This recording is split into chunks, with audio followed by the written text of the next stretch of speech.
চিকিৎসক স্বল্পতায় ভুগছে সোনামুড়া সামাজিক স্বাস্থ্য কেন্দ্র। সঠিক পরিষেবা পাচ্ছে না রোগীরা। সমস্যার মূল কারণ চিকিৎসক স্বল্পতা। বর্তমানে একজন চিকিৎসক দ্বারাই চলছে স্বাস্থ্য কেন্দ্র। সোনামুড়া সামাজিক স্বাস্থ্য কেন্দ্রে 3 জন চিকিৎসক রয়েছে, যার মধ্যে একজনকে ডেপুটেশনে নিয়ে যাওয়া হয়েছে রাজধানীতে।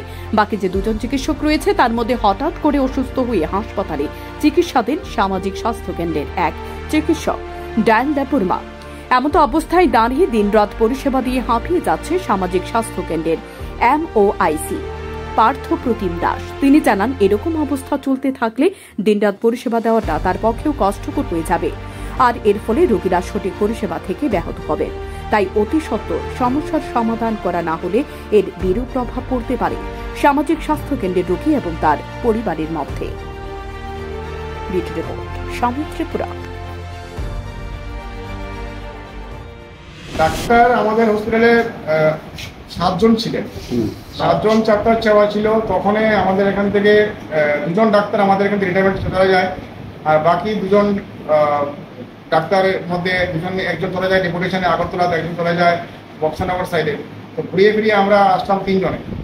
তো যদি আমাদের 7 জন ডাক্তার ছিল তখন আমাদের পরিষেবা খুব ভালোভাবে ছিল। আমাদের যে MOIC ছিলেন, MOIC উনি ভালোভাবে চালাতে পেরেছিলেন। তো এই সমস্যাটা ডাক্তার থাকলে তো কোনো সমস্যা থাকে না, ডাক্তার না থাকলেই সমস্যা হয়। গভর্নমেন্টও যথেষ্ট আছে ব্যাপারটা নিয়ে। আমাদের কোয়ার্টারও হচ্ছে নতুন। আশা করি ডাক্তার নিয়োগের মাধ্যমে নিশ্চয়ই আগামী কয়েকদিনে ডাক্তার এখানে নিয়োগ করা হবে। আদারওয়াইজ তো এটা একটা ইম্পর্টেন্ট পয়েন্ট। এখানে 3 জনের পক্ষে ম্যানেজ করা কষ্ট, কারণ 3 জনের মধ্যে বাড়ি করে যে কোনো সময় যে কোনো মানুষের ইমার্জেন্সি লাগতে পারে। তো 5 জনের কাজ তো আর 3 জনে করা যাবে না, 5 জনের কাজটা 5 জনেই করতে হবে। 5 জনের কাজ যখন 3 জনে করতে হয়, সেই ক্ষেত্রে ওভার প্রেশার তো এসেই পড়ে একজন উপর। তো সেই ক্ষেত্রেই একজন বা অসুস্থ হতে পারে, 2 জন অসুস্থ হতে পারে।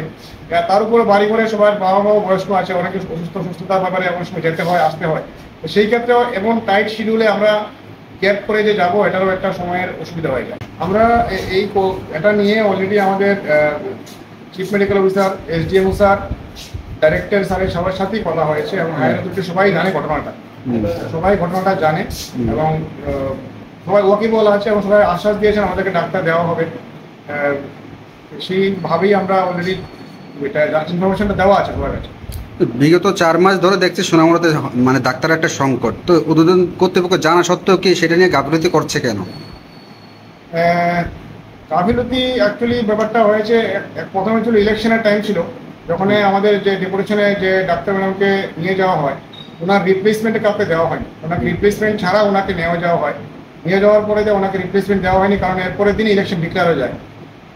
তো সেই ইলেকশনের চলতে ইলেকশনের যে নির্ধারিত যে নিয়ম কানুন আছে শেষ হতে হতে আবার একটা প্রসেসিংয়ের মাধ্যমে ডিউটি দিতে ডাক্তারকে দেওয়ার জন্য যে একটা প্রসেস করতে হলো অফিস থেকে, মনে হয় আমার ইনবিটুইনের মধ্যে একটু সময়ে চলে যায়। আবার 30 স্তরীয় পঞ্চায়েতের জন্য একটা আবার ইলেকশন ডিক্লেয়ার হয়েছে। তো এই সমস্ত কারণে একের পরে একভাবে সমস্যাটা আমাদের কন্টিনিউ হচ্ছে। কিন্তু এটা অ্যাকচুয়ালি আমাদের সোনামুড়াটা অ্যাকচুয়ালি অ্যাকিউট ক্রাইসিস। এটা অন্য জায়গা হলে কোনো সমস্যা ছিল না, কিন্তু সোনামুড়াটা একটা অ্যাকিউট ক্রাইসিসের মধ্যে চলতে লাগে আমাদের। কারণ এখানে এমন না যে পেশেন্ট এখন একটা আসলো আবার আধা ঘন্টা পরে একটা আসলো, এখানে নন স্টপ আসতে থাকে। কোনো যেহেতু হেডকোয়ার্টার আসবেই, রুগী আসলে রুগীকে আমরা ডিনাই করতে পারবো না, আমাদের পরিষেবা দিতেই হবে। তো এই জায়গাটাই একটা সমস্যা হচ্ছে আর কিছু। অ্যাকচুয়ালি আমাদের 3 জন ডাক্তারবাবুর মধ্যে একজন ছুটি নিলে দুজনের পক্ষে হসপিটাল চালানোটা কষ্ট হয়ে যায়।